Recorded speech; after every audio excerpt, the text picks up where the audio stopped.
Okay, well, good morning, everybody. I see a couple of familiar names and a few new ones as well. My name is Marlena Gonzalez. I am one of the business librarians here at the Miller Business Center in the Middle Country Public Library. And I just wanted to welcome you to our program this morning. And this topic is social media analytics. And next week we are doing Facebook and Instagram ad campaigns. Yeah. And that's next Wednesday at the same time. I will put a link in the chat to register for those of you who may not have registered for it. And that'll be at 10 a.m. next Wednesday. It'll be via Zoom as well. And we are excited today. We have Kelsey Stark from Stark Media Group back. She's done quite a number of programs for us here at the Miller Center. And it's always a pleasure to have her. She is just such a wealth of knowledge and experience with all things social media. So I am going to turn it over to Kelsey. Thank you, everybody.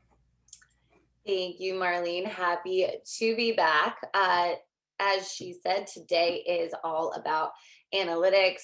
Super important. Anybody who was on last week's call, I did touch on analytics a few times in being vital and how you set up your social media strategy and your content.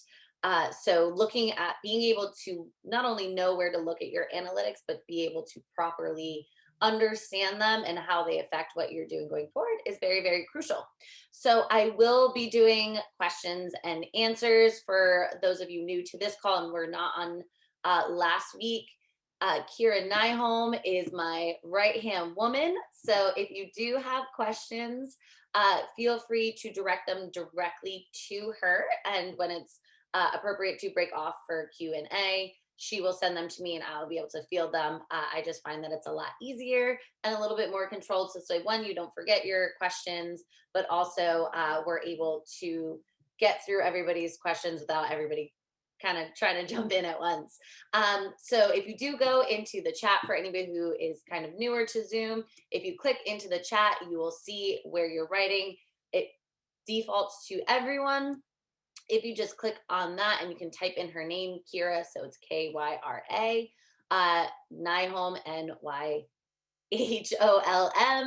and you can direct your questions to her and she will send them to me when it's appropriate. So thank you so much, everyone, for joining us. I'm super excited to get this going.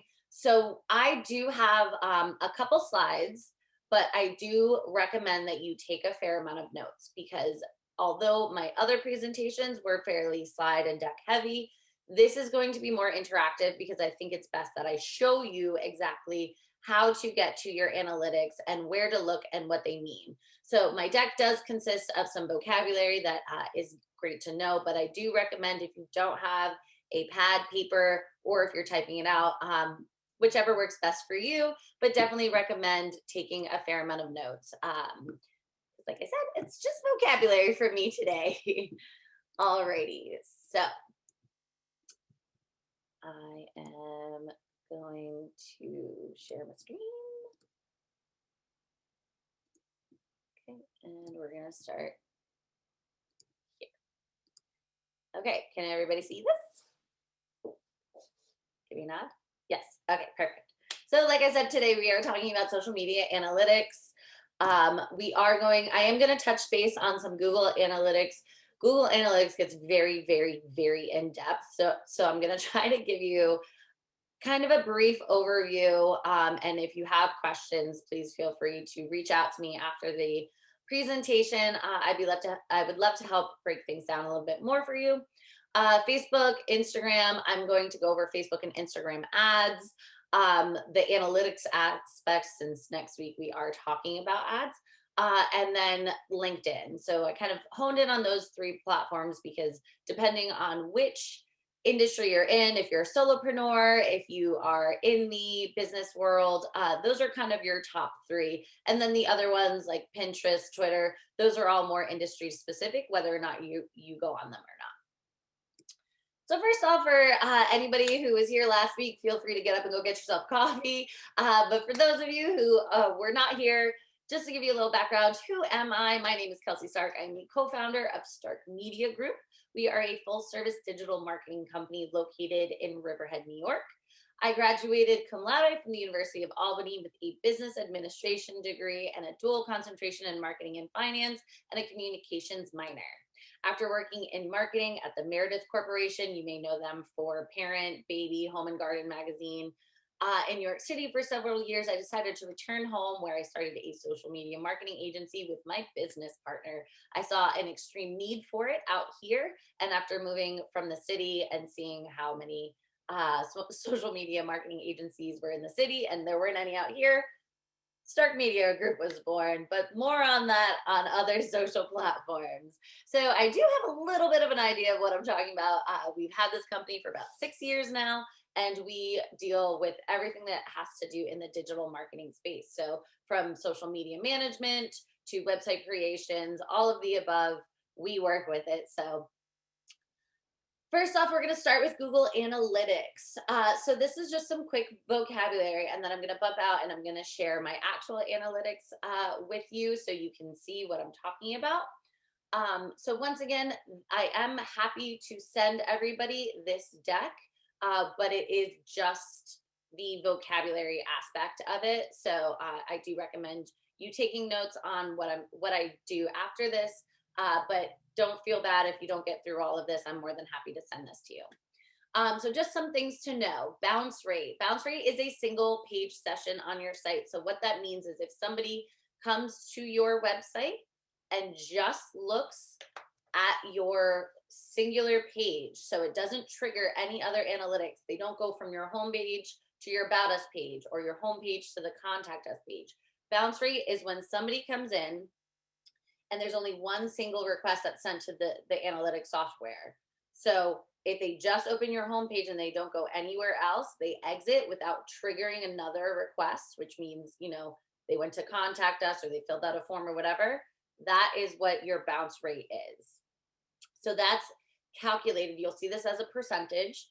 That is calculated by every single page request. And by request, I just basically mean when somebody goes onto the site. So that is calculated by the one-time visits to the site divided by the multiple page visits to the site.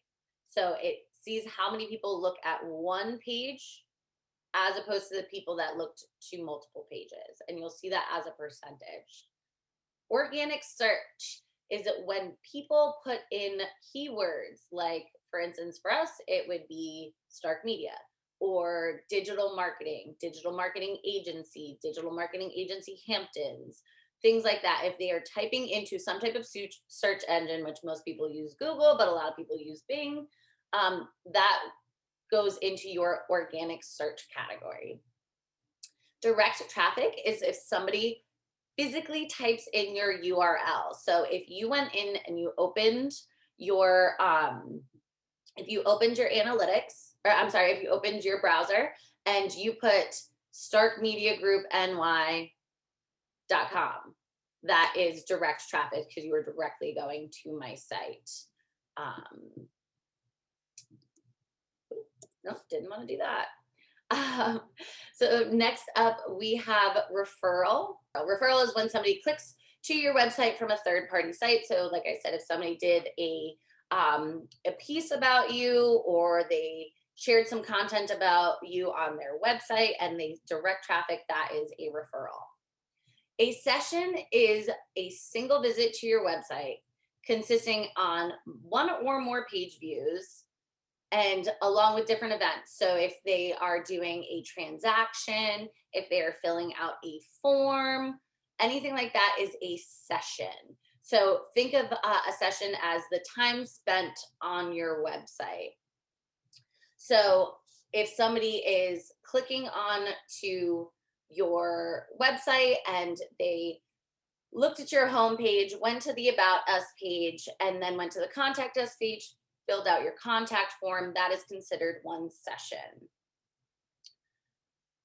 The pages per session is how many pages somebody went to on your site. So these are represented in two different ways. And why it's important is because if somebody, and that also ties in with your bounce rate, if somebody comes onto my website, if I am pushing them to my website and they do the action that I want, where they arrive on my website, and they don't look around, if they just look at what I'm sending them to and they drop off, that means that there's probably something on my website that's not driving further action.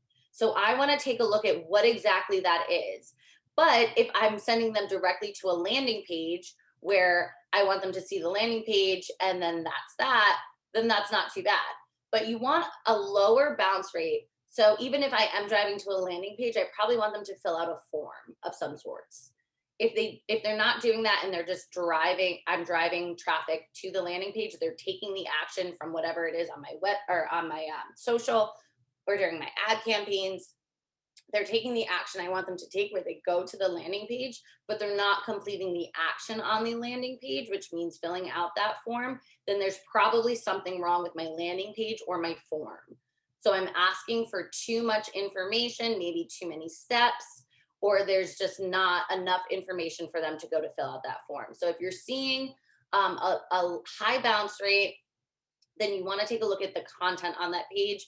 Or if you're seeing that there's a lot of single sessions and not a lot of pages per session, you want to take a look at the content that they're dropping off on. And unique page views counts as a one-time visit to your page. So for instance, if I go to the home page and then the about page, and then let's say the work page or gallery page, whatever it is, and then back to the about page, during my session, the about page only counts one time for unique page views. So I'll say that one more time. If I arrive on your website and I arrive on your home page, and then I go to your about page, and then I look at your gallery page or something that shows your work, and then I go back to your about page, that's not 2 times for your about page. That's 1 time. That's what's counted under the unique page views. Okay.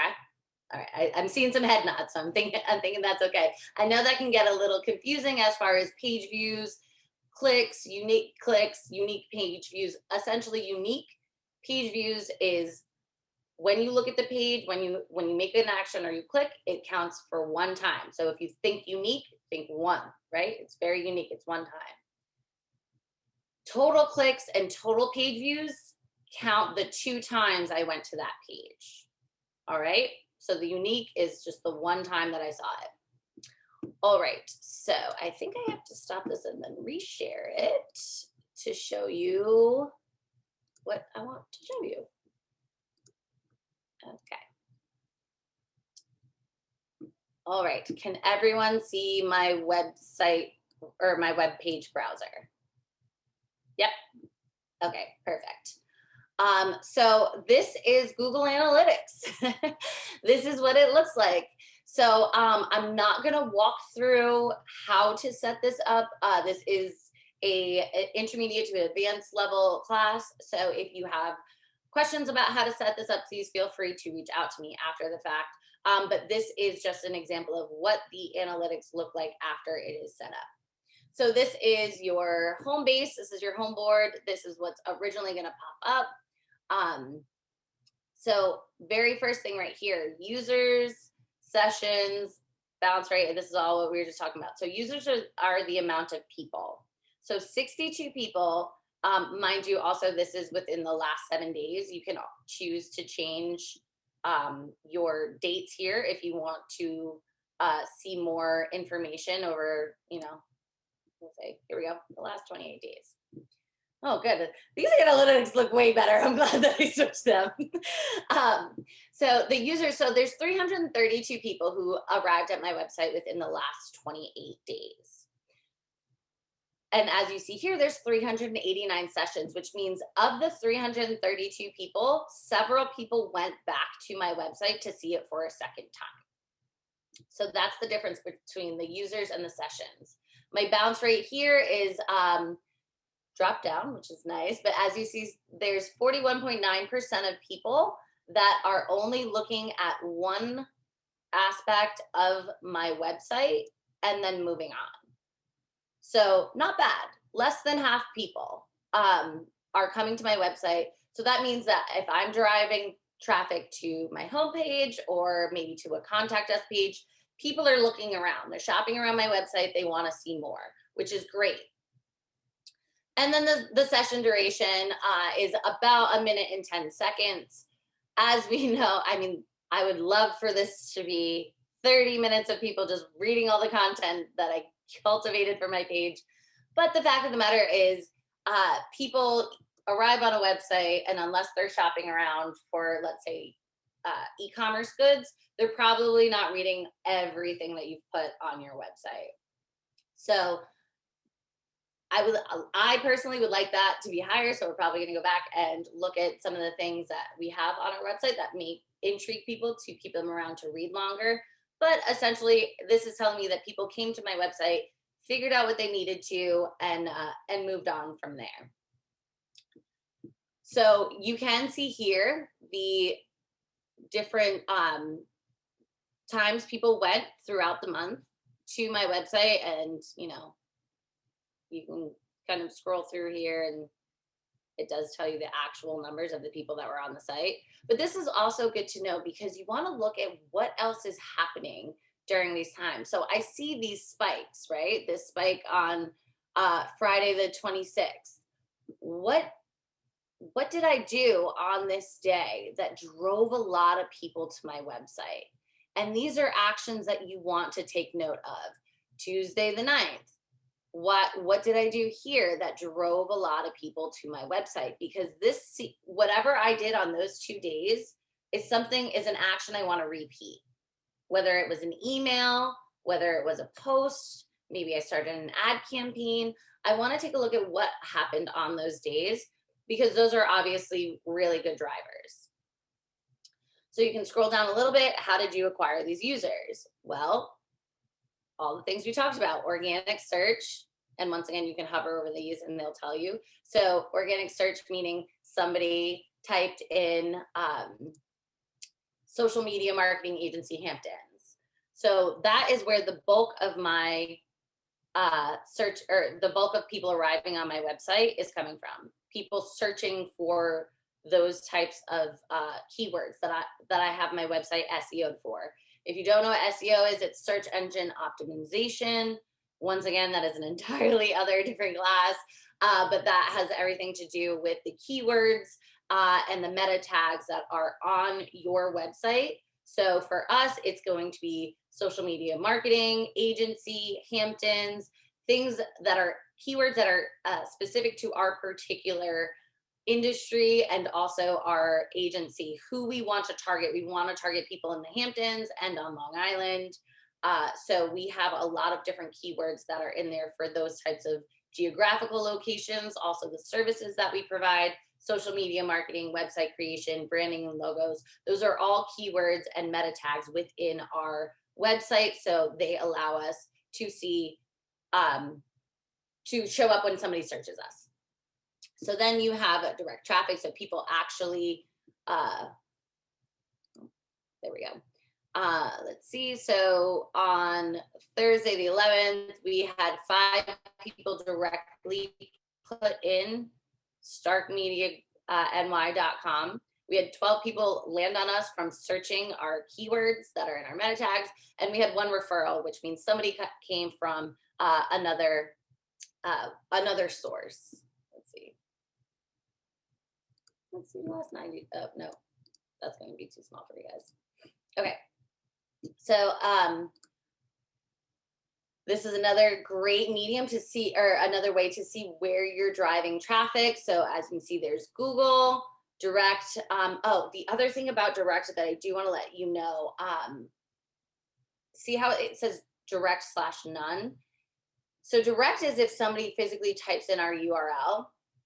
If Google can't figure out where somebody came from, how they logged on to our page, they will also add that into the direct metrics.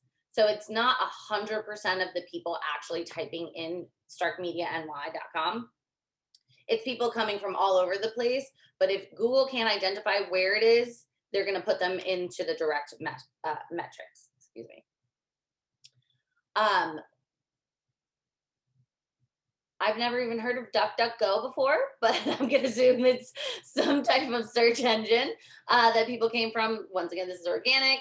Facebook.com is a referral. So once again, somebody coming from a third-party site.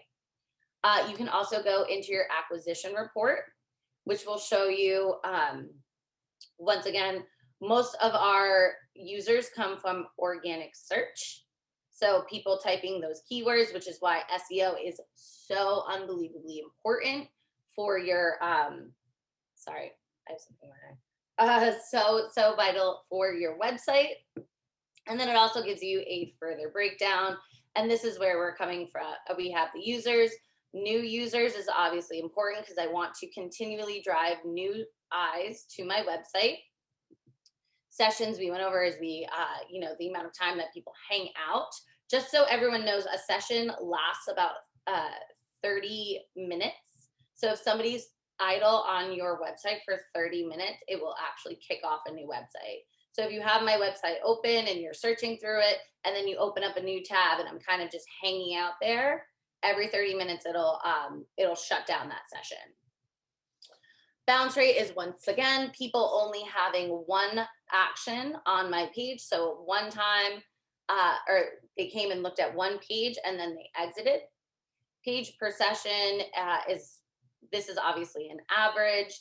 I'm pretty happy with almost 2.5 pages, which means they probably went to whichever page I directed them to.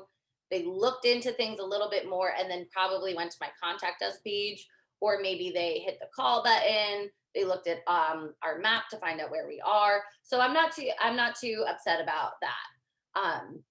And then you can see that the average session duration is about 41 seconds, which means people are really kind of clicking through, getting to where they want, and then exiting out. Alrighty.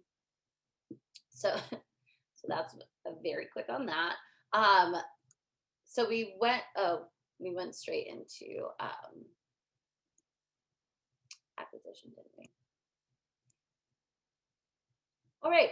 So you also want to take a look at your audience. And remember last week, for those of you that were here, I was talking about our avatar, right? Our ideal human, our ideal person, client, customer that we want to speak to.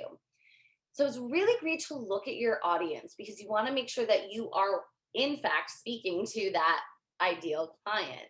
So you will see here if you are or if you're not, and you're able to kind of see a little bit more.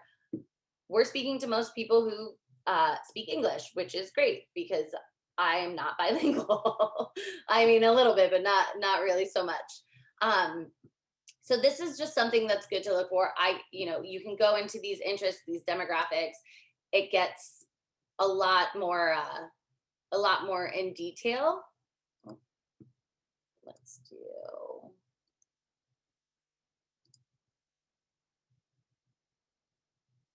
Okay, I don't really know why that's not working. But you can go into the demographics, you can go into the interests, age, gender, to make sure that you are in fact speaking to that ideal client.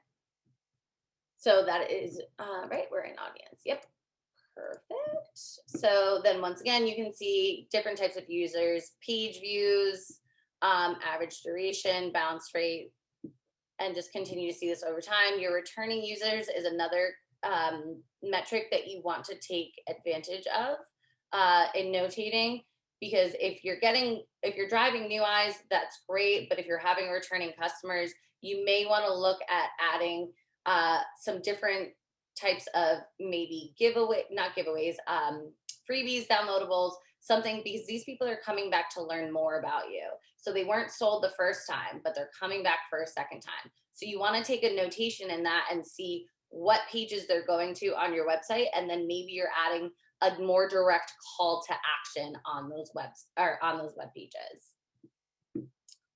All right, so that's audience, acquisition, and then we have behavior. Okay, now this is what is going to show you the pages that people are going to. So if you just see number 1 here, this slash, that means your home page. So from here, you can see most people went to my home page, okay? And then after that, not after that, but the second up is going to our About Us, and the third is our Contact Us page. Now, I'm okay with this because I do want people to land on my homepage, which is where I drive most people with my different social platforms, with our with our email campaigns. So I would expect to see most people with their eyes on my homepage. When they go to the About page, they want to learn more about us, which is great because one of our remarkable differences is uh, our methodology, right? How we started, why we started, and our mission statement about how we want to help local businesses. And then they're going to the Contact Us page, which is the third most visited page.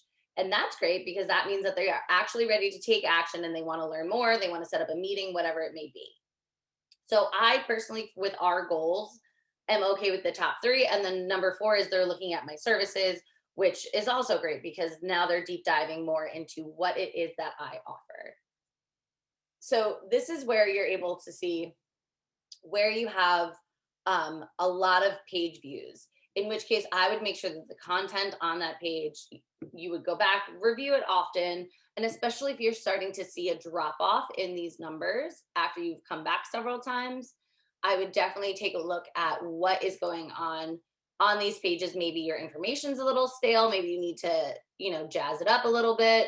And then you can also rework some of these pages. If my About page was down here, I would definitely 100% go back and look at the About page and say, okay, why is my About page not captivating people? Because that is an important page to me in my goals. It's not for everybody, but for our agency and how we work, our About page is very important to us. So this is a great place to see what you may or may not need to focus a little bit more time on. Okay, so once again, this is a very brief overview of Google Analytics. There is a ton more to know from here. So definitely, if you are interested, let me know and we can deep dive a little bit more into Google Analytics on another call. All right, so we are going back to, so I kind of lumped in the Facebook ads and platform vocabulary because they are very similar. So now we're going to move on into our social platforms. So reach are the amount of people who see your ad or your post, whatever it may be. So think of reach as the amount of people.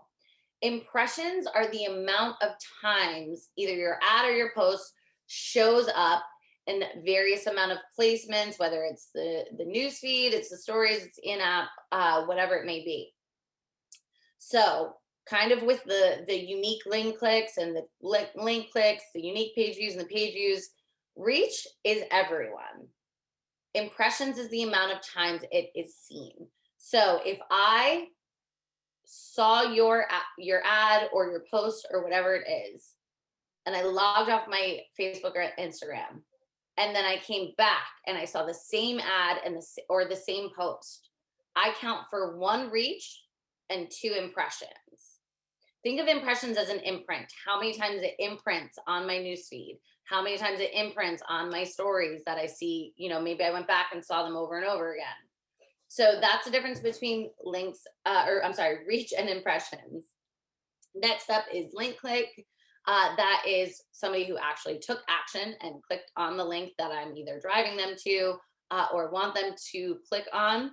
Next, you have cost per result. That is the approximate cost of reaching whatever you want the ad to do. So if it's simply brand awareness, if it is trying to drive traffic to my website, maybe it's conversion, and I will get to that a little bit more when we break down the analytics for Facebook ads. But you can actually put a piece of code called a pixel on your thank you for purchasing page that pops up after somebody completes a purchase. And you can measure metrics on how many people actually got to that thank you page. So it's not the people that go to your e-commerce store, but it's the people that arrive on that landing page that says, thank you for purchasing, your receipt is being sent to your email, or whatever your thank you page is. And then we have the ad recall lift, which is a guesstimate that is made by Facebook on how many people are actually able to identify your ad 2 days after it was saw. So if I developed an ad and it had myself and I was talking and I had a coffee cup and, you know, there was some words on the screen and it said Stark Media Group at the end. Ad recall or ad lift is if I came up to you 2 days later and said, do you remember seeing an ad of a woman with light brown hair, blondish? I don't even know what color my hair is anymore. It's a pandemic. Um, so did you remember seeing a girl with, you know, light brown, blondish hair talking with a white coffee cup in her hand? And if you say, yes, I remember that Stark Media Group, right? That is ad recall lift. Or if they say, do you remember seeing an ad for Stark Media Group? They're a digital marketing agency. They're located out in Riverhead. And you can respond with, oh, yeah, that was the girl with the whatever colored hair and the white coffee cup in her hand. That's ad recall lift. So they take, this is obviously not a exact amount because they do poll people sometimes, but this is more of a guesstimate. All right. So those are some quick stuff for the ad, Facebook and Instagram ads, but I'm going to show you the Facebook and Instagram first. Oh, that is the wrong page. And I will take some questions at the end. So make sure if you have any questions at all that you are reaching out. So just give me 1 second. It's so funny when I'm the only one talking. I feel like I'm talking to myself. Okay, can everybody see my screen? Give me little head nods. Yeah, okay, great.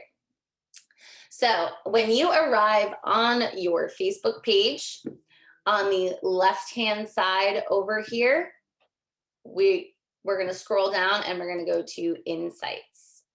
Insights is how Facebook identifies analytics. And then it takes a second. Okay. So this is once again your main analytics page. It does default to the last 7 days. So if you're interested, you can change that to, if you want to do a day by day, if you want to do the last 28 days. But this is something that is important unless you're using an outside like a third-party platform, like a Hootsuite or a HubSpot or a Sprout Social, anything like that.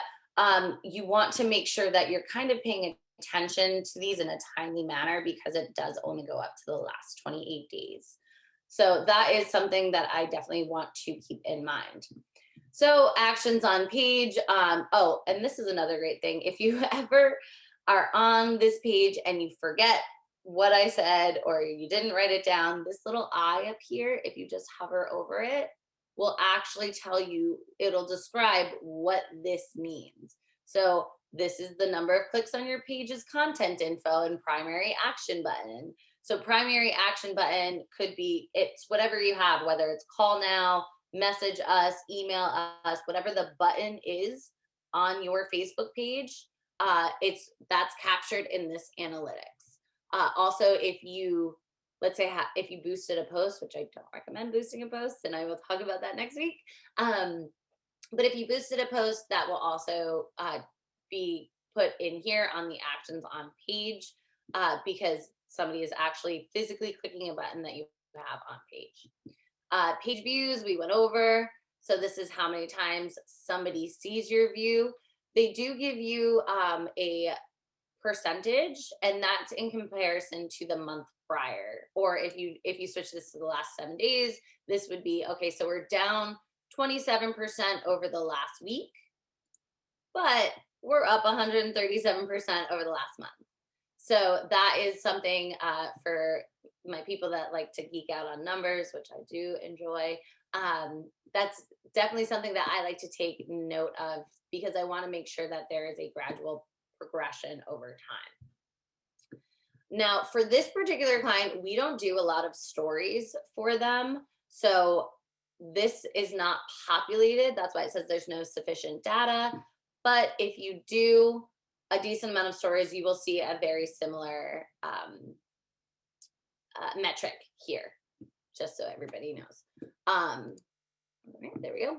Page likes. So this is how many people have liked your page over the last month. You can see it also says February 17th to March 16th here. So we're up on that, and I will dive deeper into that as well. It does break it down, but this page, for instance, for right here, I just like to scroll through as a brief overview, and then I like to click into these buttons over here, which break it down a little bit more.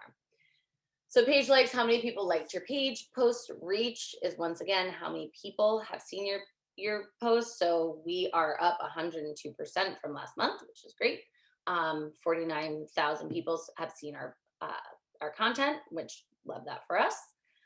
Recommendations, people can recommend you on Facebook. It's kind of like writing a review. So we have 4 recommendations, which is down 60%. So this tells me that maybe I want to try to push some people to leave a review. So for this client in particular, they have a home delivery program. So I may send out an email or have a piece of content that's directed towards them that says, hey, are you part of our CSA delivery? Do you love our CSA? Please leave us a recommendation here and tell us what you think. So that can up my recommendations for that month, is by driving traffic to say, take a direct action. Post engagement, that is when people comment, like, heart, thumbs down, thumbs up, all the different types of engagements that they can have on the post. As we can see here, there was a big spike up on February 22nd. So I'm definitely going to want to look at February 22nd and see what happened on that day. If I remember correctly, I think we had a naming contest, but I'm not sure. But likes, shares, comments, that's all going to be in this post engagement. And you are going to want to take a look at your upticks to see what happened on that day. So this way you can replicate that, because it's all about engagement, especially on social platforms. All right, so videos, any type of video that we put up, 3-second video, if you can capture somebody's attention for 3 seconds and or longer, that's great. Everybody these days has the attention span of a goldfish, so being able to captivate them for the first couple seconds and maintain their attention for a while. And I know my buddy Francisco on here knows exactly what I'm talking about, because he is a video creator, but it's tough to get people's attention, and video is definitely the way to do it. And I have some tips on how to do that, but we can talk about that another time. So 3-second video views are up almost 4,000%. So love that. So anything that we're doing with our videos, I'm going to take note of, because that's good. And then page followers, the people who actually chose to follow your page. So follows and likes are different. So someone can choose to like your page, but not follow it. But I believe somebody has to, in order to follow your page, they do have to like it. So following means that you're just going to populate their newsfeed more. So once I've taken a little bit of an overview of this, you can also see your most recent posts. I love looking at these analytics right here, because I can see, all right, right off the bat, this post and this post, the 15th and the 11th, very much stand out to me. As you can see here, the reach is very high. Now, you may notice that this is a darker orange and a regular light orange, while the rest of them are light orange. This dark orange is paid promotion.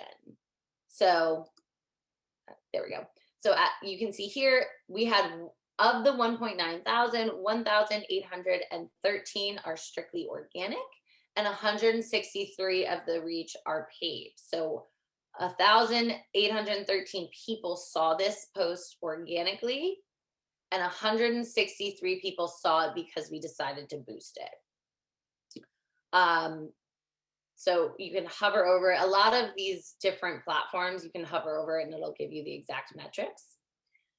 Engagement here, you can see they are color coded. So post clicks, we had 124 post clicks on this particular post, and we had 39 reactions, comments, and shares. And then underneath that, you have pages to watch. Now, I find that this is a very interesting aspect of the analytics, because what Facebook is telling you is these are your potential competitors, which they don't always get it right. So this is a farm. I don't think Robert James Salon, which is hair, is in competition with the farm, but it could be just that they are constantly posting in Riverhead, so they're in a similar location. So you can see who Facebook thinks is your competitor here.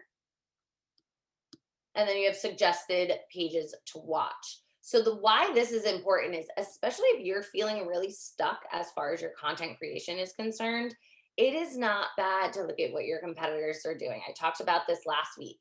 So being able to look at what other people are doing and what's working for them can definitely help ignite a fire in what you're trying to create. And you can learn from them. If you see a post that does phenomenal and a post that does not so great, obviously you're going to take tips from the post that does phenomenal. So that's a really interesting area to hang out. So next up, we have over here, looking at our reach, which is the amount of people right here, the number of people who saw your post at least once. Once again, it does differentiate between paid and organic. So we did run an ad campaign, which you can see here. There's a lot of people that saw that ad campaign in addition to the people who saw just our organic posts. And then these going on here are just the people who are going organically. And if you just want to see the difference between the two, you can highlight and switch between organic and paid. You can also switch up your dates. So you can do last quarter, last month, these just defaults, or you can actually pick a start and end date. So that is really important, especially if you're looking to do comparisons. Okay, like I said, we don't really do stories for this client, so that is why you don't see any populations in here. Recommendations we spoke about, which are reviews. And then here you have your reactions, your comments, your shares, and any other type of action that was taken place on your posts. So these are all really great things to notate, because once again, I'm going to look and see, okay, what did I do on, what is this, like the 18th maybe? So I'm going to go back and look at what this post was, because this post was a rock star on, reactions and all of these other metrics. So I want to see what I did there in order to recreate it. So I had 143 people like this post on December 21st. I don't know what it is, but I'm going to go back and look at it. It was probably a giveaway now that I'm thinking of it. And then here, high report, spam, and unlikes. These are people who did not like very much did not like what I did. So I want to see what I did on these days, and I don't want to do that. And then you have your total reach again. The most important thing on here is your posts. This is where you're going to decide the days and the times that you are going to put your content out. Now, if you are posting every day, great. This is going to be more for the times. But if you don't have content to post every day, this is how you're going to choose your day. So the number at the top, you can see where my cursor is, and you look across the right. That is the amount of people who follow my page or who like my page when they are on which day. So if I'm only going to pick 3 days to post, I'm going to look for the highest number. So it looks like 5718 on Monday, 5717 on Thursday, and then I'm going to choose between either Sunday or Tuesday. So if I'm only posting 3 days a week, those are going to be the days that I want to post because that's when the most amount of people are online. If you hover over each day, it'll show you approximately when people are on. So we can see here that in the beginning of the week, so Sunday and Monday and Tuesday, we have a spike up at towards the end of the day.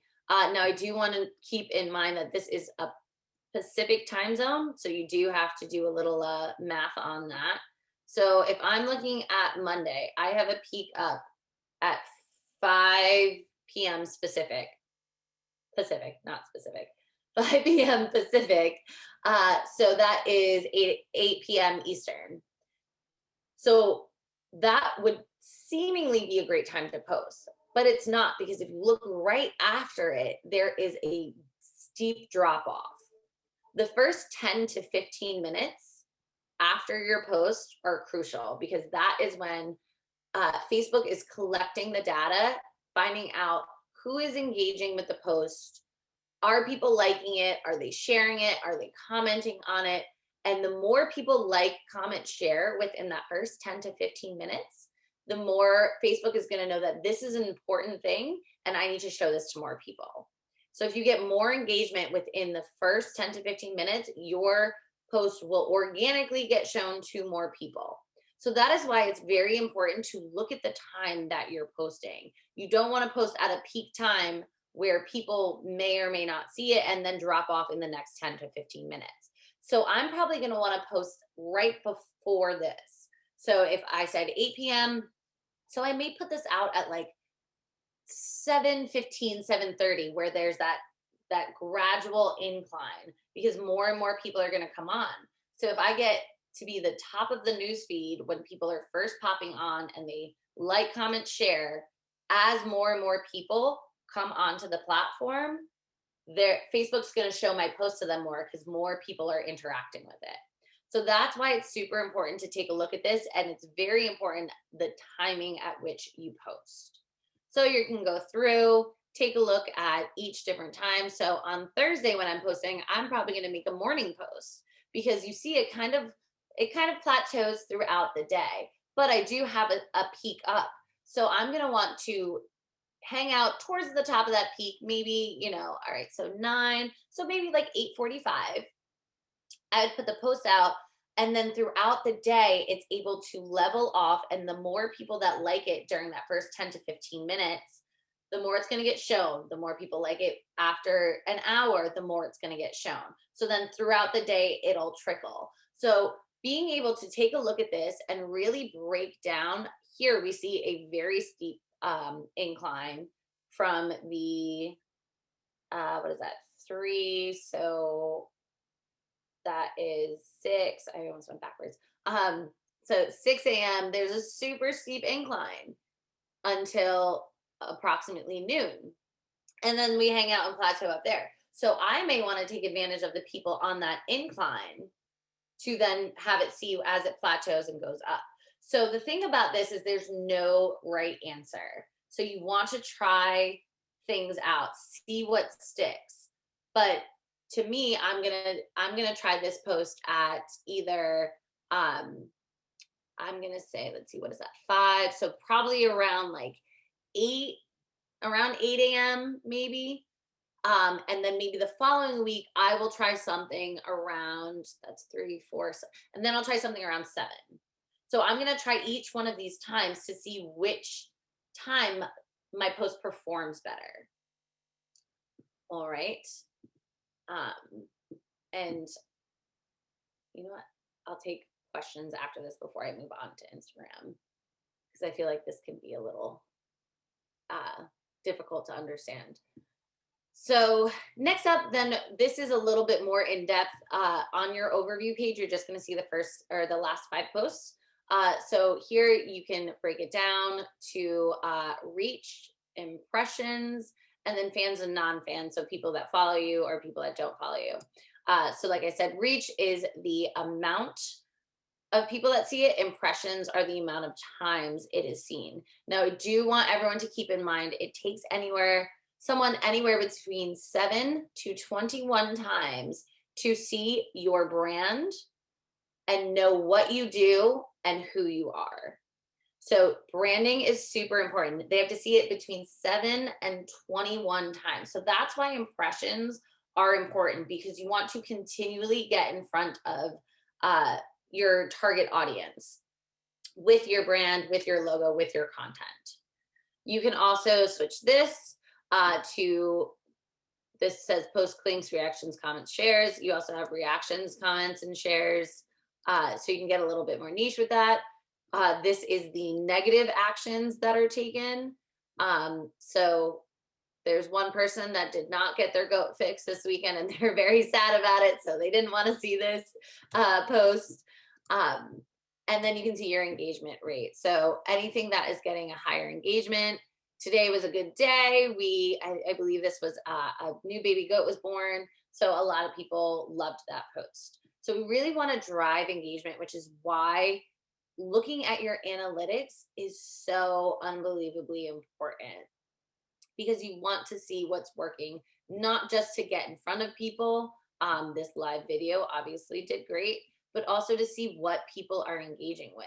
So this is a new baby. So we had 7% of the people that saw it engage with it. Now, 7% could seem like not a big number, but when you have something in like the 7.3 thousand, the 1.1 thousand, it's a decent amount of engagement. All right.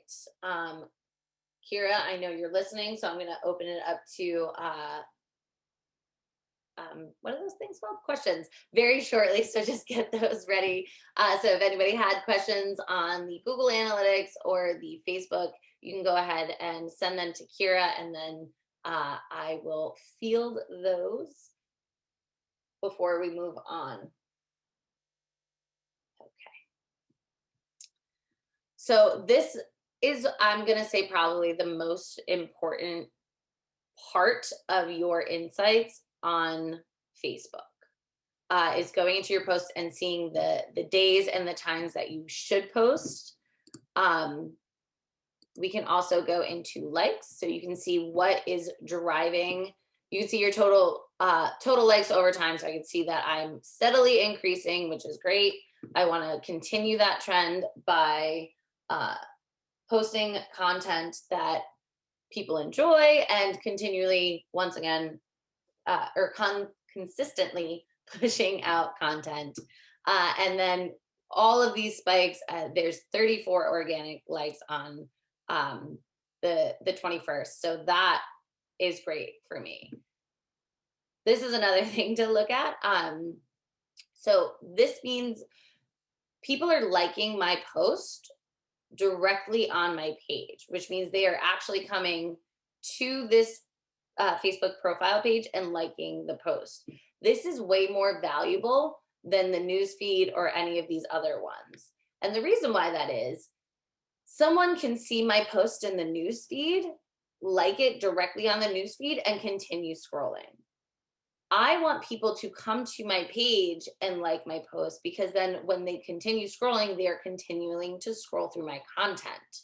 And when they see different types of content and they learn more about what I do and who I am, they're more likely to see and click those call to action buttons. So whether it's the call now, visit my website, sign up here, whatever your call to action is, because we talked about last week, mixing up your content and being able to guide people through the marketing funnel. So if somebody is staying on my page and seeing multiple parts of my content, I'm more likely able to drive them down the marketing funnel and push them to conversion. So that is super important to look at, and love seeing things like that. All right. We're going to stop the share. And Ms. Kira, did we have any questions? Oh, perfect. She just sent them. So give me 1 second. All righty.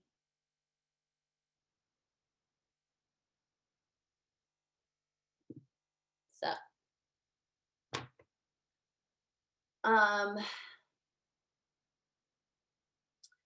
okay. So somebody asked how I got to Facebook analytics. If you go to your page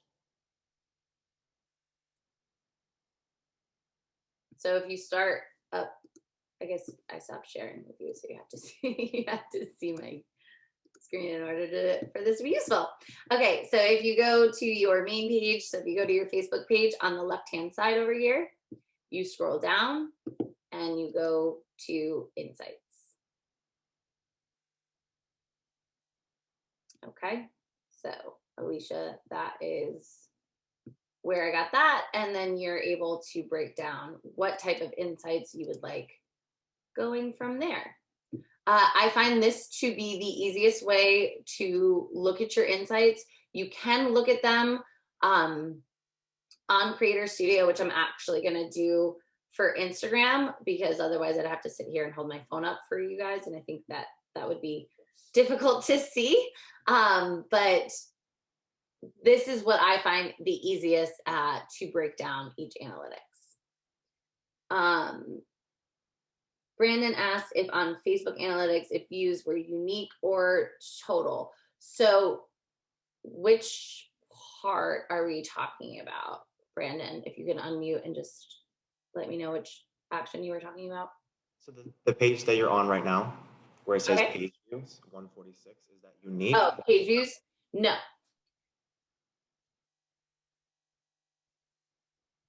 Did you cut out?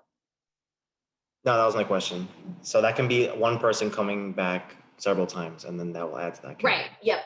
Yes. So generally, it will notate if it is unique or not. So if you just see page views, or if you see something that does not say unique in front, I would just default to it's, multiple people.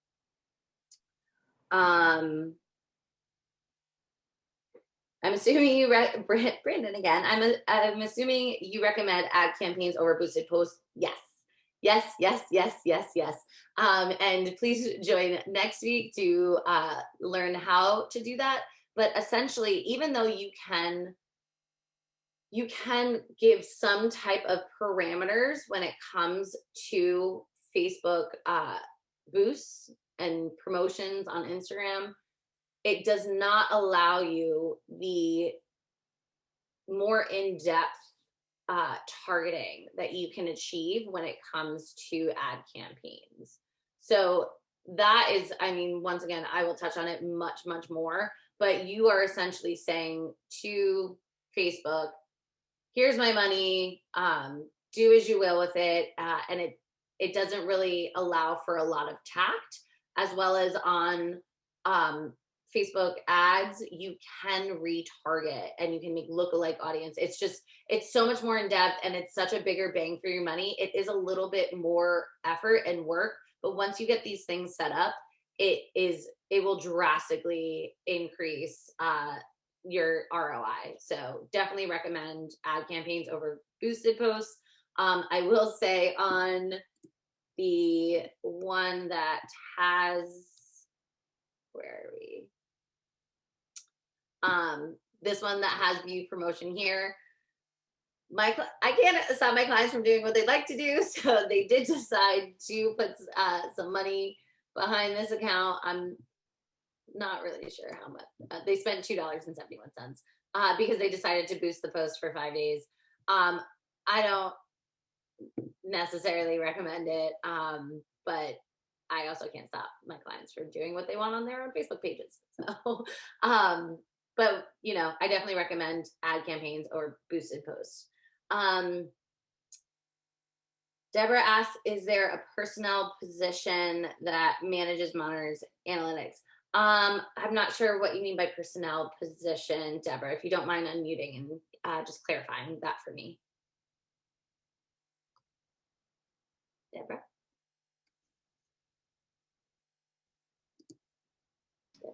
Hi. Oh, there you are. Hi. Like a webmaster manages your web page. Is there someone who manages your analytics? Yeah, her name's Kelsey Stark over at Stark Media Group. No, there are people, we do offer that as a service as well. If somebody just wants us to break down analytics for them, you can do that. But there's also other like I said, there's Hootsuite, there's, I mean, HubSpot's really expensive, but there's a bunch of these other platforms, scheduling platforms that will also have breakdowns and charts that you can export to look at your analytics. But there are a lot of other agencies similar to myself. There's also marketing strategists that that strictly just do your strategy and your analytics. So there's definitely different people you can reach out to, but a lot of agencies a lot of digital marketing agencies will offer analytics breakdown, because not a lot of people know how to do that or understand really what each of these metrics mean.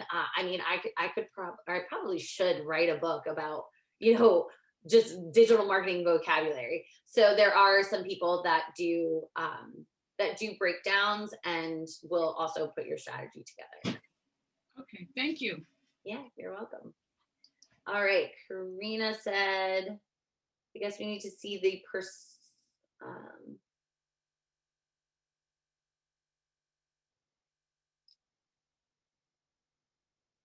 okay, Karina wants to know the difference between organic posts and paid ads.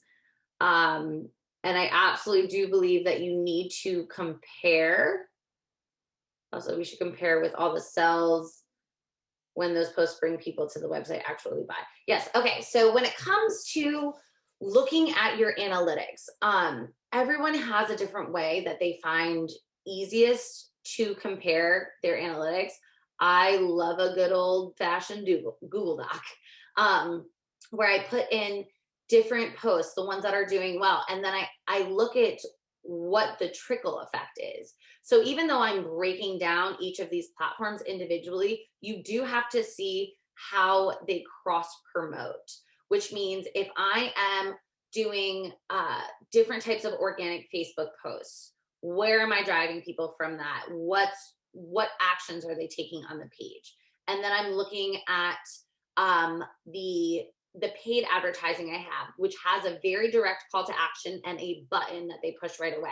So I have to look at that. And then I have to go and look at my Google Analytics and see, okay, once I've driven somebody to the particular page I want them to see on my website, what are they doing after that? So I absolutely agree with you that you do have to compare and look at the synergy between all of your different marketing platforms and seeing what's driving to where and what is most effective. I can tell you right now that we're working with a client who called us and said they were selling discounted golf books. So you buy the book and you get discounted golf, like a free cart or something. And they could not understand why they weren't selling these books, because normally they sell like hotcakes. So we went in and we looked and we said, okay, first off, you're not having a call to action on any of your organic posts. You're just saying, hey, golf books are available.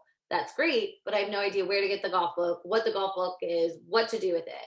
So we adjusted their strategy on the golf books.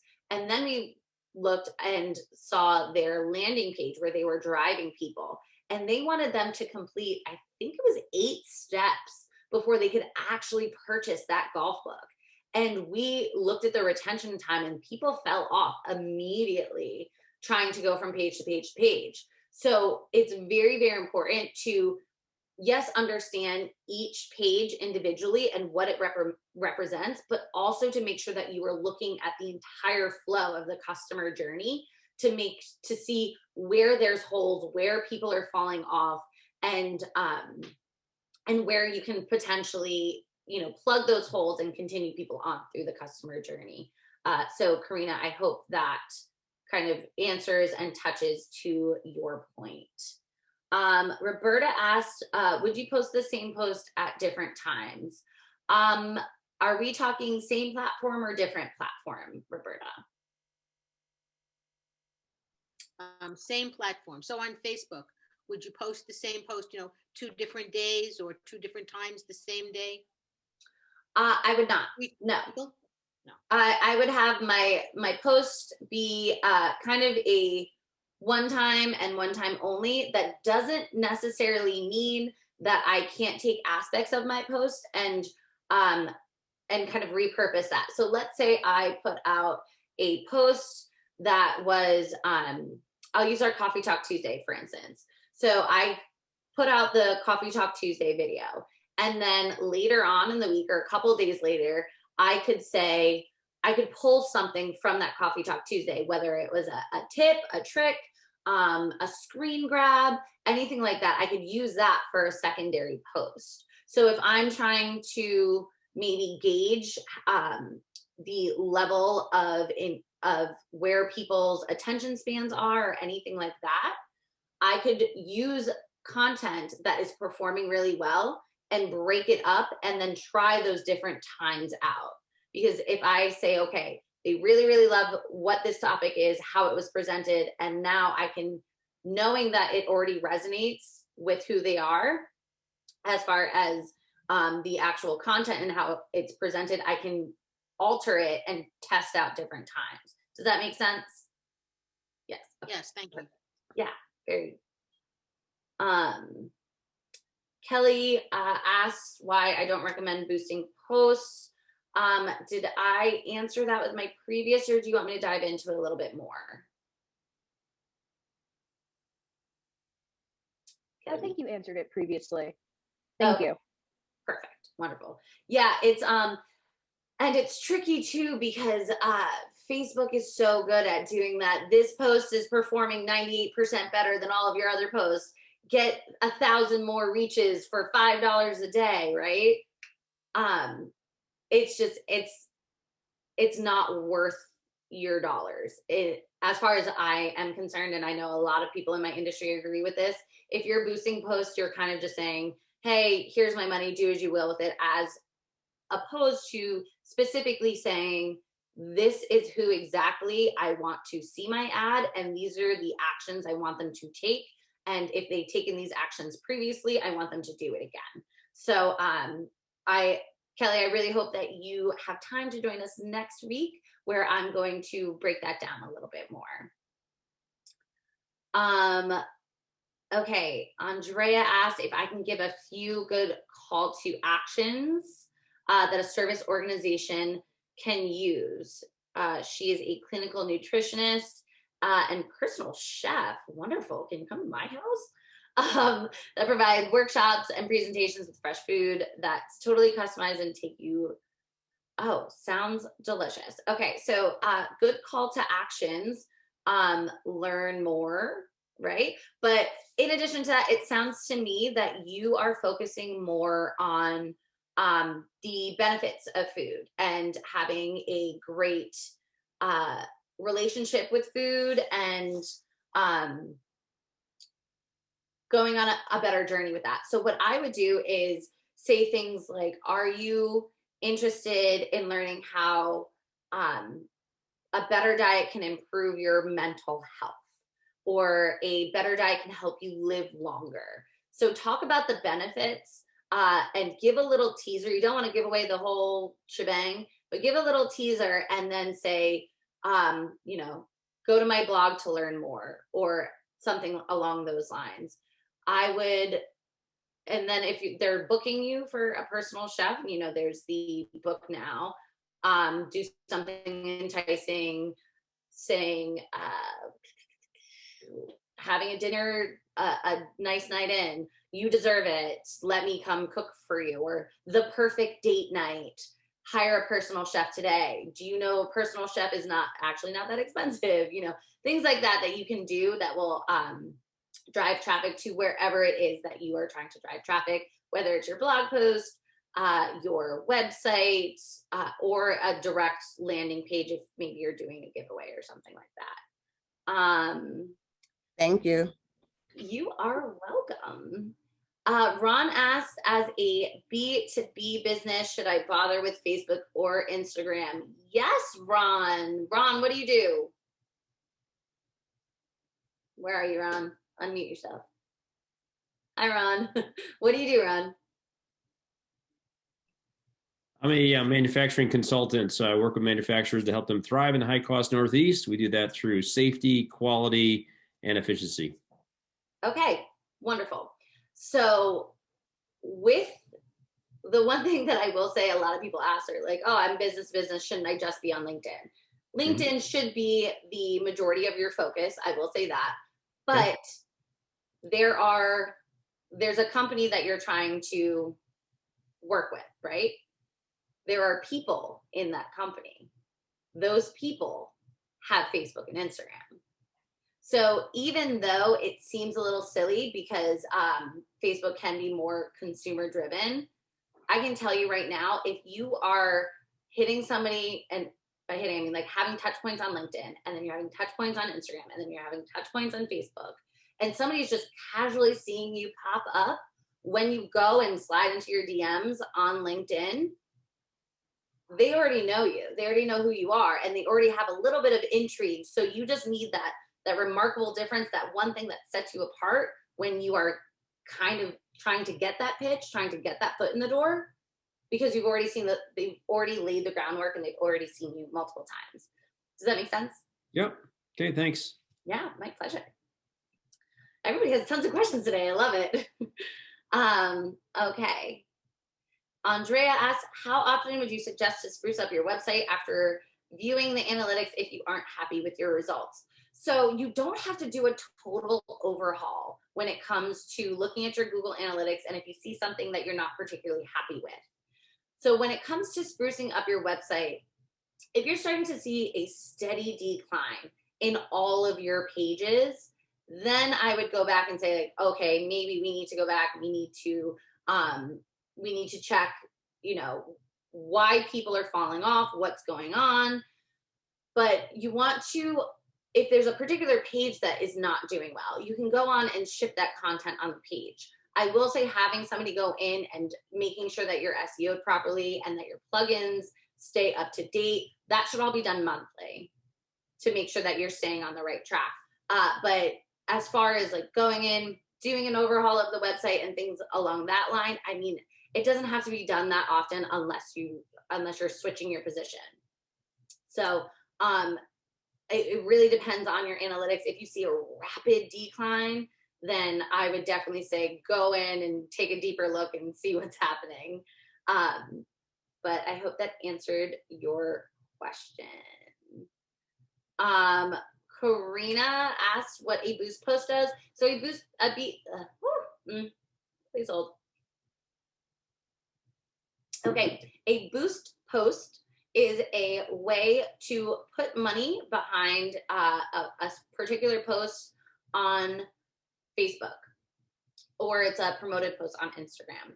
So you can give money, or it's a paid promotion, but once again, it is not as in-depth as doing a Facebook ad campaign, which I'm going to go over next week. So I hope everybody joins. But you're essentially saying, hey, Facebook, here's some money. I care about this post. Go ahead and do what you will with it. I don't recommend it. If it comes down to that's the only type of paid promotion you're getting and you're really trying to drive traffic, or you have a post that is performing phenomenally organically and you just want to give it that little oomph, that's probably the only time where I'm like, okay, fine, you can put some money towards it. But as far as boosting goes, as opposed to actually creating and setting up an ad campaign, the ad campaigns are going to be much, much bigger bang for your buck. So, all right, I think that was it for the questions on that. So I'm going to put my computer to the side and we are going to move on. Thank you everybody for asking those questions, and I'm going to continue on through, we got about 45 minutes left. So I'm going to go through Instagram ads, which is going to be fairly quick because they're pretty similar to Facebook as far as metrics are concerned. And also Instagram is a mobile app mainly. It was made specifically for mobile. So they don't give you a ton of stuff on desktop, but also I didn't want to sit here and just hold my phone up for everybody. So I'm going to go through Instagram real quick, and then we will hop over to LinkedIn, and then I'll be And then we're going to do some quick Facebook ad analytics. But once again, I'm going to go over that next week as well. And then I'll take some more questions. Now that I'm thinking I have so much to tell you, we're going to have to make this a little faster. All right. So next up, we have to share my screen. Okay, so this is Creator Studio. I did kind of touch on this last week. You can bump back between Facebook and Instagram, but this is where you're going to find your insights on your desktop.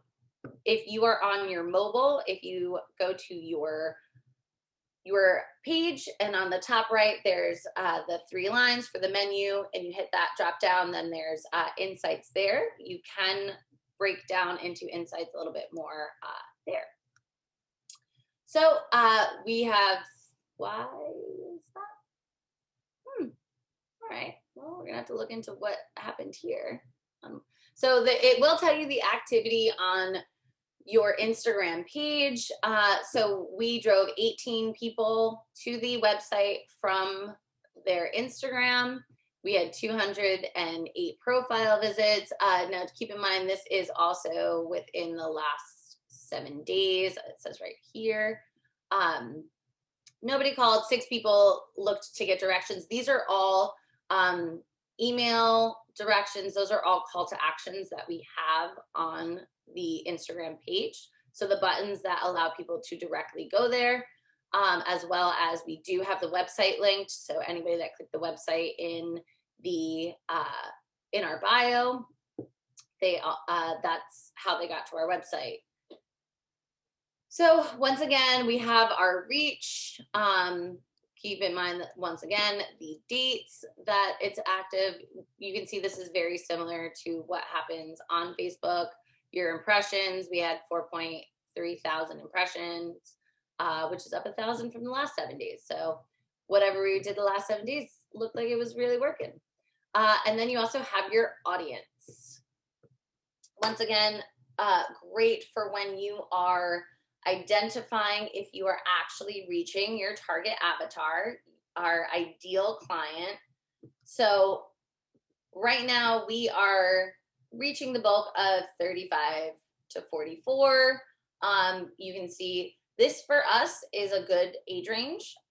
What we do specifically for this client, like I said, they have a CSA program, a home delivery program, where we really focus on targeting mothers who want to be conscientious about what they are serving their child or their family, I should say.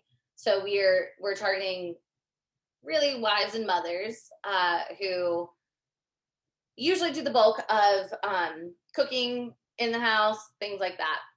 So this 35 to 44 range and 80% women is right on target for us. This is exactly who we want to speak to, because these are mostly the women that fit into that target avatar. Now, this is not to say that there aren't men of the house that cook or anything like that. But for us, knowing who our target avatar, our ideal client is a mother who maybe she's a stay-at-home mom.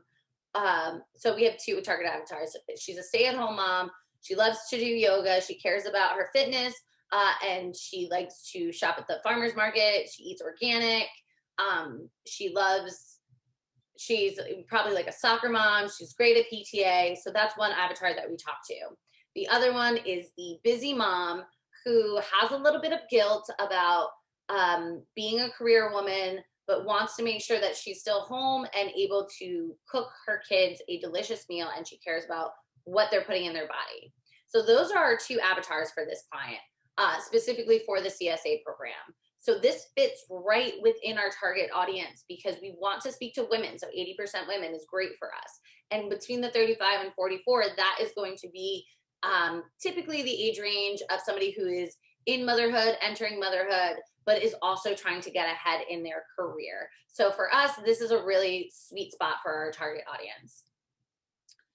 You can also see the different days. I mean, we're pretty consistent across the board with who is on our Instagram when. So Wednesdays looks like it's our least day. Friday and Saturday is great. And then you can also look at the hour.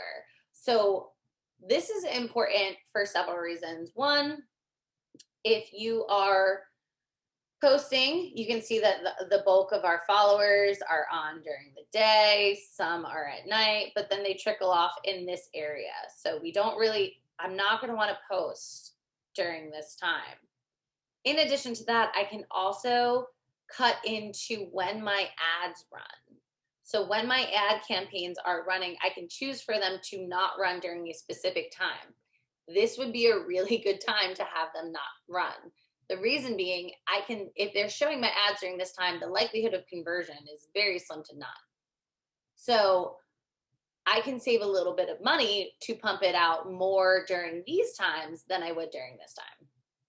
So this metric is very valuable. One, to make sure that I'm posting my content at the right time. The 10 to 15 minute rule still applies. When it comes to Instagram, you want to make sure that you are active on your platform 10 to 15 minutes before and after you post you put your post out. And you also want to make sure that people are seeing your content within that first 10 to 15 minutes, because more people will see it if they interact with it. And then once again, as far as countries are concerned, it's great that 98% of our followers are in the United States, because they only deliver in New York. And therefore it's extra good that most of our top cities, actually all of our top cities, are on Long Island, because they only they only deliver to New York City, to Manhattan, and then all throughout Long Island. So the fact that this is where majority of our followers are is great, because that means that we have cultivated our target audience and we are reaching them with our content. So that's a quick little snippet on Instagram. Once again, if you go into your actual Instagram app, you will get a lot more insights. You will get more along the lines of what I showed you here. You will see which posts are performing really well. It'll show you a little bit more of the dates and times, similar to this graph here. But once again, Instagram is more of a mobile platform. It was made strictly for mobile. It did get pulled over to desktop slightly. There's still not a lot you can do when Facebook acquired it, but that is Instagram. Oh, sorry. Okay, so now we are going to move on to LinkedIn. So I'm going to pop up some LinkedIn vocabulary. So very similar, as you can see, there are very similar vocab that is used throughout all the platforms. Impressions are the same, reach is the same, clicks, they also do unique and not, interactions, the number of engagements. So whether it's reactions, comments, shares, followers acquired are the number of followers you gain from a sponsored update. If your post is organic, you will not have anything in that area. But if you are running paid advertisements on LinkedIn, you will see that area populated. And then engagement is the number of interactions divided by the impressions. So how many reactions, comments, and shares do you have divided by the amount of times it was seen per person, and that's going to give you your engagement percentage. All right, so now let's pop on over to LinkedIn. Oh, and I lost you guys. There we go. So give me one moment to share this.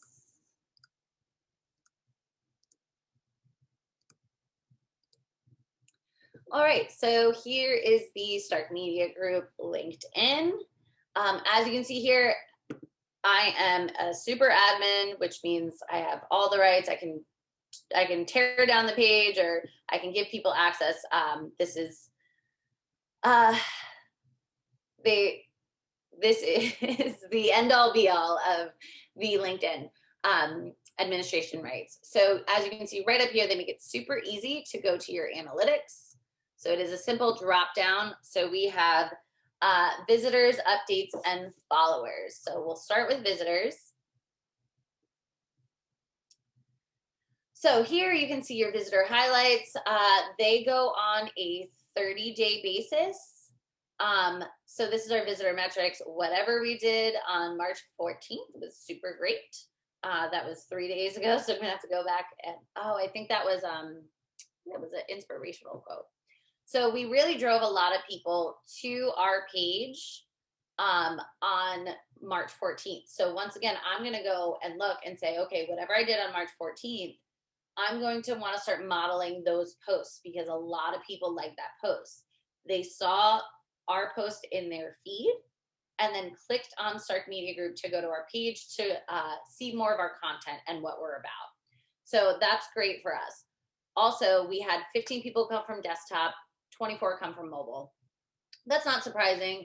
A lot of people are on mobile when it comes to social platforms, but I will say when it comes to LinkedIn, you do find quite a few people that are on desktop when it comes to LinkedIn. So I will say that when you're on Facebook and Instagram, you're definitely going to want to think more along the lines of mobile, but when it comes to LinkedIn, you're going to want to be kind of in that in-between area.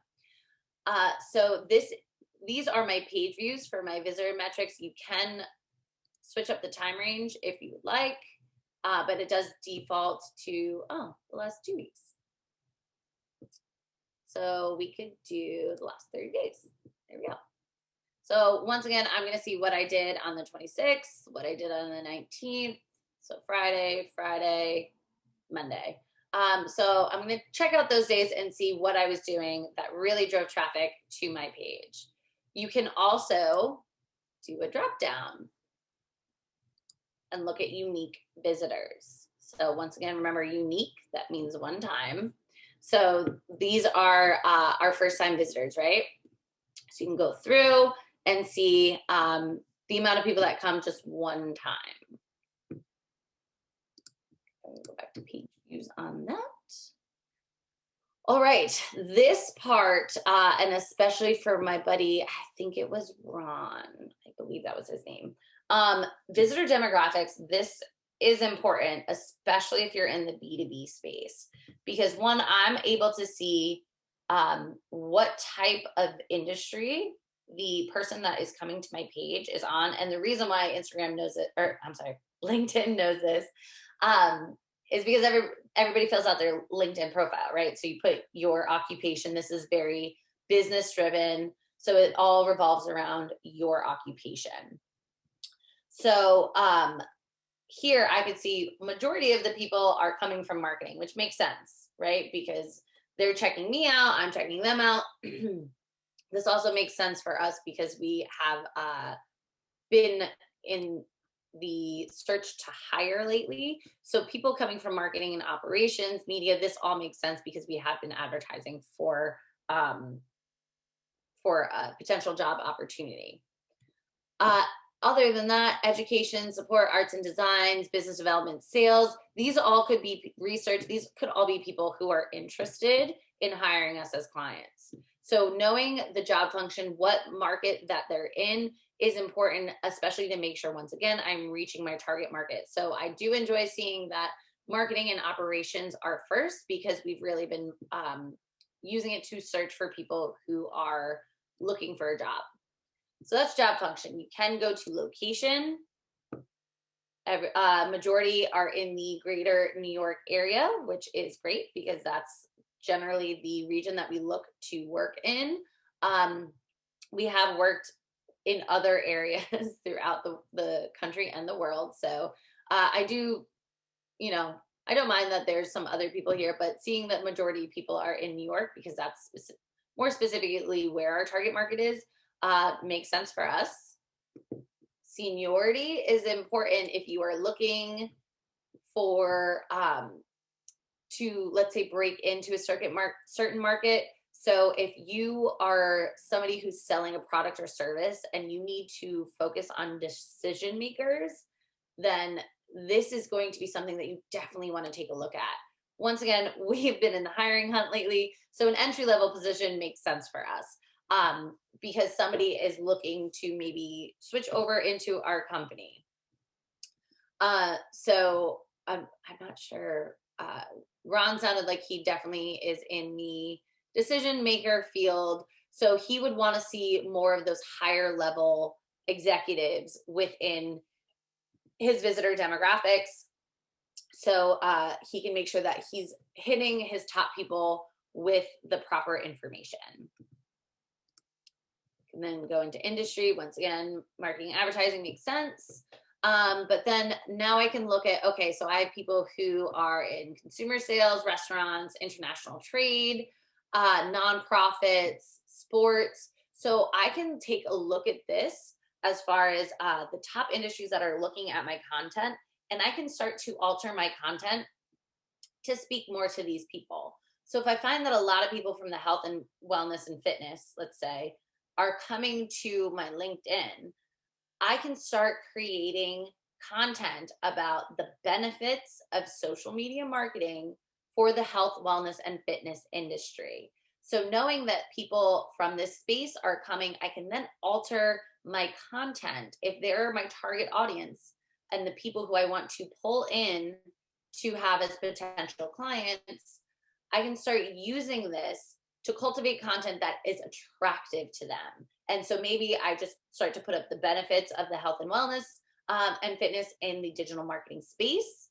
And then I may start to put up some content about how they can achieve certain things in the digital space. And then I'll go a step further and say, maybe a case study of somebody that we've worked with in that space that we've gotten proven results for, and do the pitch of, if you are in the health, wellness, and fitness space and are interested in similar results, please make sure to reach out to book a free consultation with us.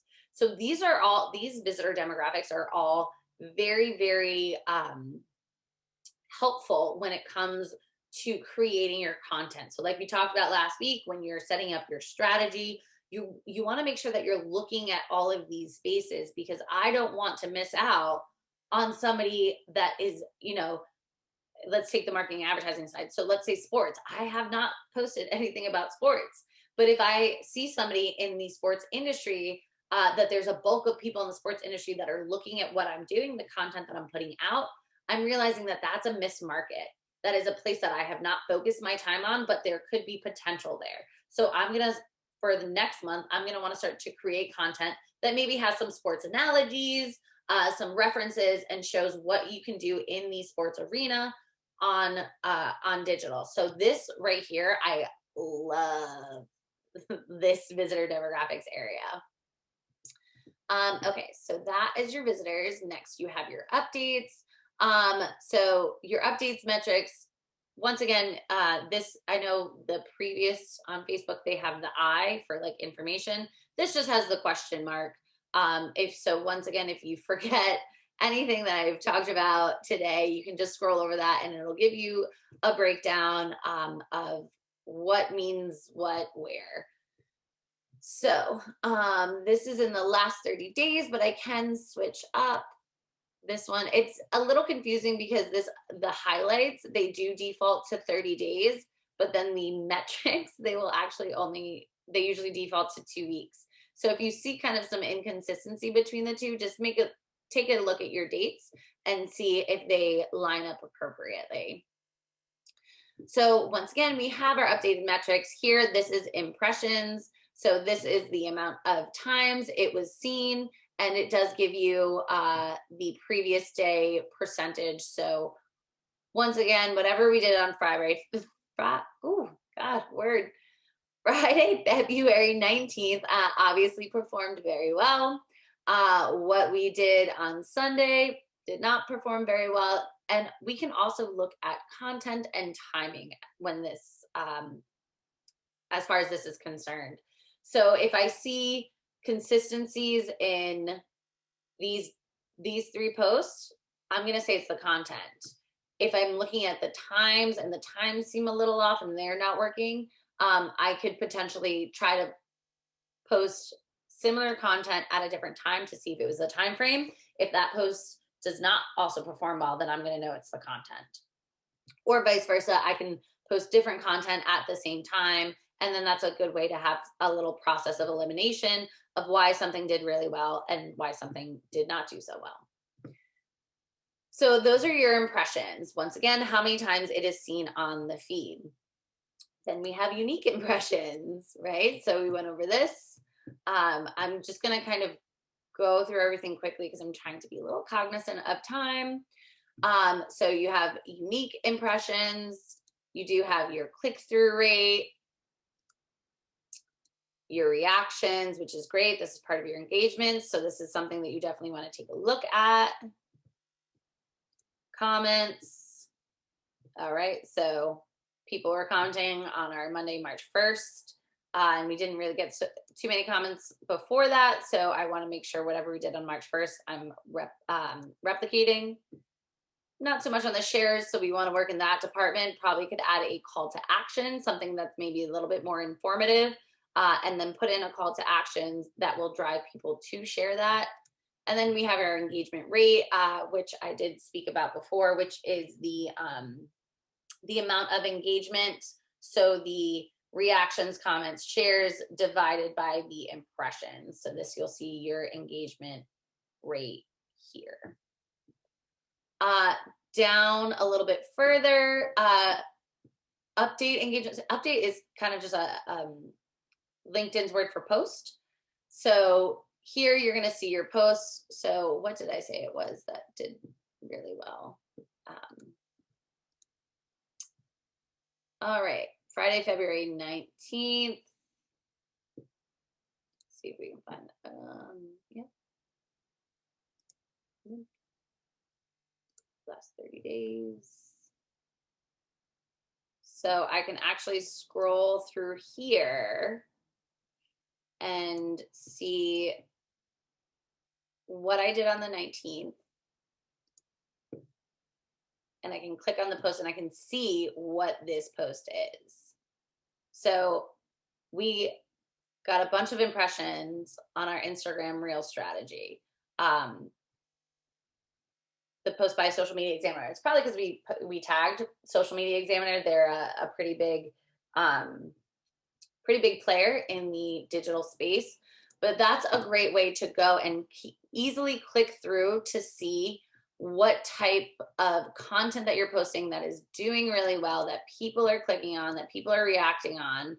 Let's see here, Thursday, March 11th. So Thursday, March 11th, people loved our quick tip Thursday, track your performance. We had a couple clicks on that.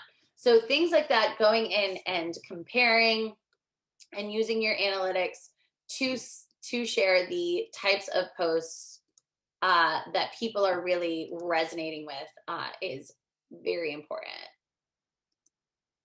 All right.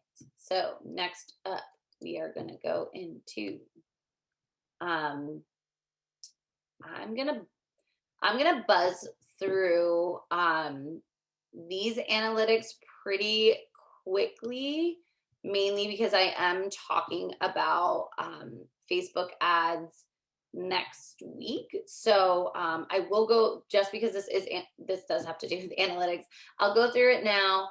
But the one thing that, I'm not going to go too in depth with it because I want to be a little cognizant of time. Sorry, I'm just trying to load it. But just to be cognizant of time, I'm not going to go too far into this, but I will definitely cover more of the analytics on Facebook ads. Sorry. next week when we talk about the discussions. All right, so let's say we will do this one. Oh, that's not you guys.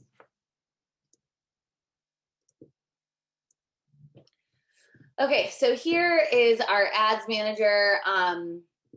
This is what I would like you to use over boosting a post. So here we have our ad. There's a difference between campaigns.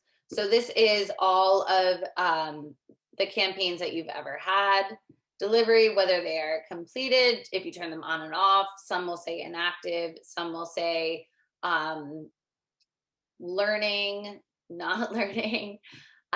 Bid strategy, I mean, we can actually kind of take that off. It's not, generally you're using the lowest cost, or if you have a set bid strategy, your different budget, it will say right here.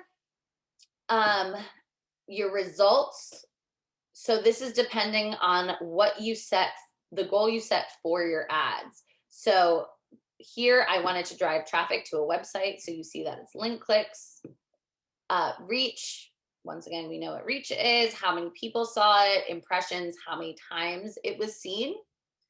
CPR is your cost per result.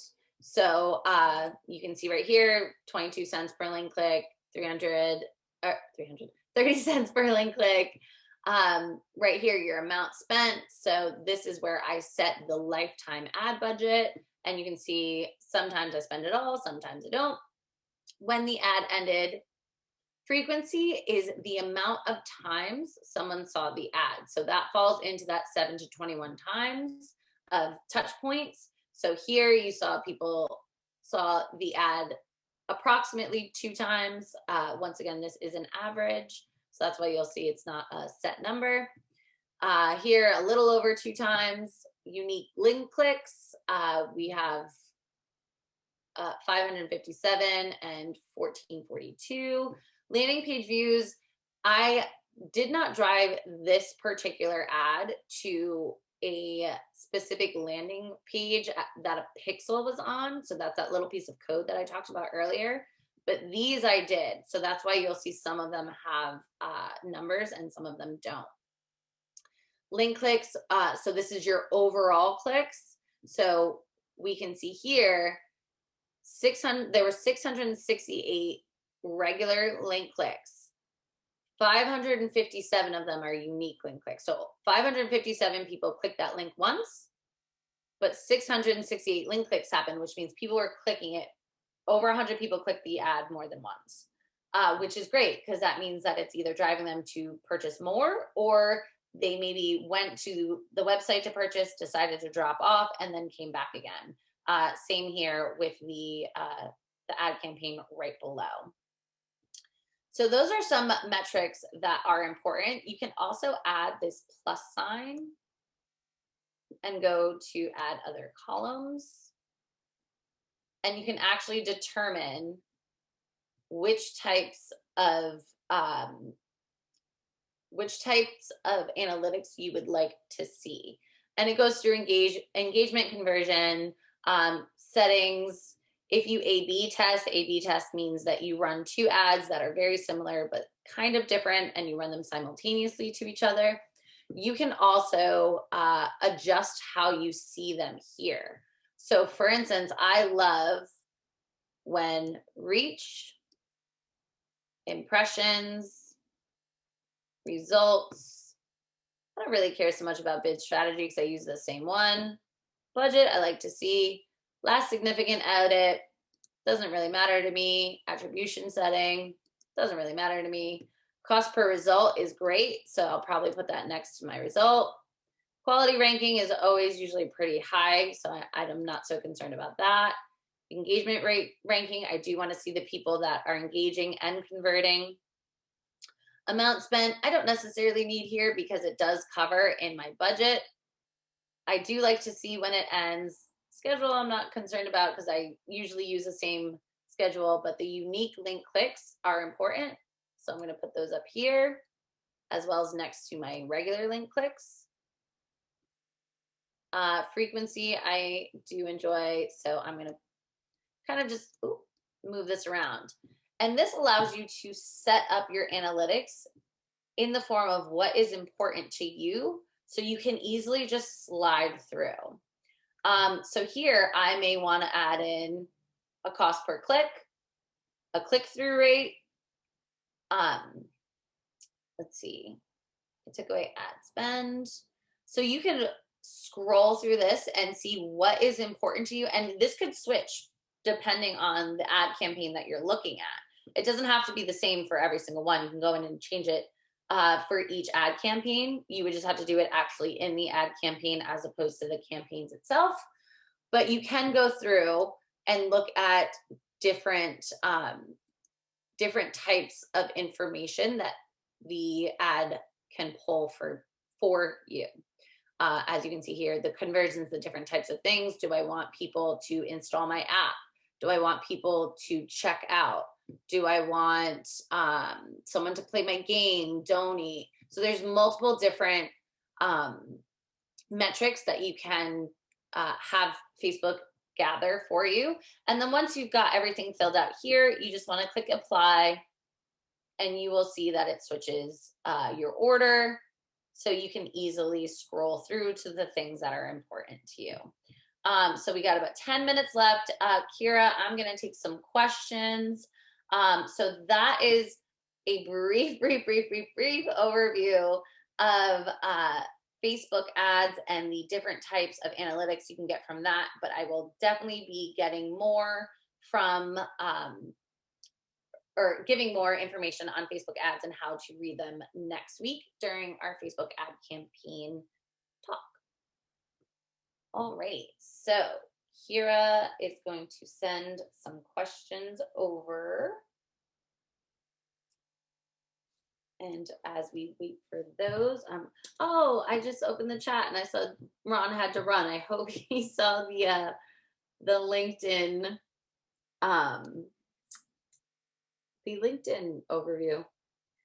All right. So Sarah asks, can you edit the runtimes for Facebook campaigns as well? Yes. So you can do that. I will go over that next week, but I guess I could show you very quickly right now since we have a little bit of time. Okay. Share screen. Okay, so if you go into create, let's say you just want to drive traffic. Once again, this is something that I'm going to go over more in depthly next week. But I have a new campaign. You'll see here, campaign objective is traffic. Next. And then you have, so this is where some people like to do a daily budget. For my clients, like to set a lifetime budget and put in here whatever they want to spend for the month. You can do start and end dates. And then right here is where you're going to edit the times that your ads are going to run. So it's a show more options, ad scheduling, go to edit, run ads on a schedule. And this is where you can block out those times. So I can say that I want it to run. And now, mind you, you can also go in here and click around and slide if that's easier, or you can choose entire days. Sometimes I like to just highlight the whole thing and then go through and unclick the times that I don't want, because generally the times that I don't want are less than the times that I do want. But that's how you do that. So Sarah, I hope that was helpful. Sorry, I just read the first line, so I should probably continue to read it. Or can you only adjust times for Instagram ad? What I mean is if your followers aren't, yeah, okay. So I think I just showed you that you can block off the times that you want your ad to actually run, as opposed to just letting it run throughout. So you can do it for both Instagram and Facebook. So I think if I'm correct, that is the only question. Yeah, I think that was the only question we had. And I've got 8 minutes to spare.